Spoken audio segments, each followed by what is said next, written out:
मैं वामपंथ बोल रहा हूँ। यद्यपि पूरी दुनिया ने मुझे नकार दिया है, फिर भी मैं पिछले 40-45 वर्षों से हर तरह के छल कपट और धूर्तता के दम पर जेएनयू और जेएनयूएसयू की सत्ता पर काबिज हूँ। मेरा यह लाल रंग मेरी रक्त रंजित इतिहास को बखूबी बयां करता है। संसार के जिस भी क्षेत्र में मेरा आधिपत्य रहा है, मैंने वहाँ इतने नरसंहार किए जितनी की कल्पना भी नहीं की जा सकती। चाहे वो मेरा विरोधी रहा हो या समर्थक रहा हो, मैंने अपनी सत्ता के बचाव के लिए किसी को भी नहीं बख्शा। सत्ता में बने रहने के लिए मैंने सभी हथकंडे अपनाए हैं। मैंने दलितों का दमन किया, गरीबों का शोषण किया और महिलाओं का बलात्कार शौक से किया, पर कभी लोगों को पता नहीं लगने दिया।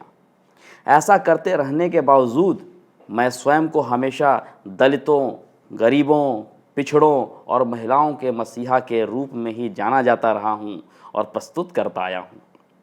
जर्मनी में महिलाओं का मेरी आर्मी के द्वारा बलात्कार से लेकर नंदीग्राम और भारत के नक्सल प्रभावित क्षेत्रों में महिलाओं पर हो रहे अत्याचारों तक मैं हर जगह व्याप्त हूँ।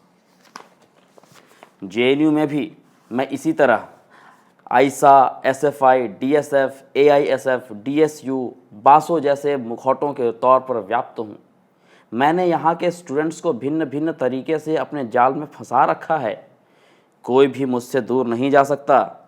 मेरे पास बहुत हथकंडे हैं। जो जैसे टूटे उसको वैसे तोड़ना, यह मेरी खासियत है।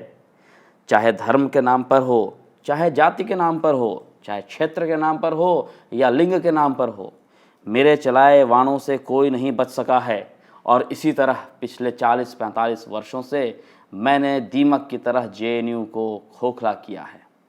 लेकिन पिछले कुछ वर्षों से कैंपस की हवा बदल रही है। एक संगठन एबीवीपी राष्ट्रवाद के द्वारा लोगों में अलख जगाने का काम कर रहा है। यह संगठन अत्यंत ही हानिकारक है। इस संगठन ने यदि राष्ट्रवाद की भावना लोगों में जगा दी तो मेरे उस भारत को तोड़ने वाले सपने का क्या होगा, जिसे लेकर मेरे वामपंथी भाई प्रतिदिन इस कैंपस में कार्यरत हैं। इसीलिए आज ज़रूरत है कि मेरे ये सारे मुखौटे एक साथ होकर लड़ें और इस एबीवीपी जैसे दुश्मन को दूर करें, ताकि मैं फिर से एक छत्र यहाँ शोषण कर सकूं, छात्राओं का बलात्कार कर सकूं, देश की सेना को गालियाँ दे सकूं और पिछड़ों और दलितों की मेहनत पर राज कर सकूं।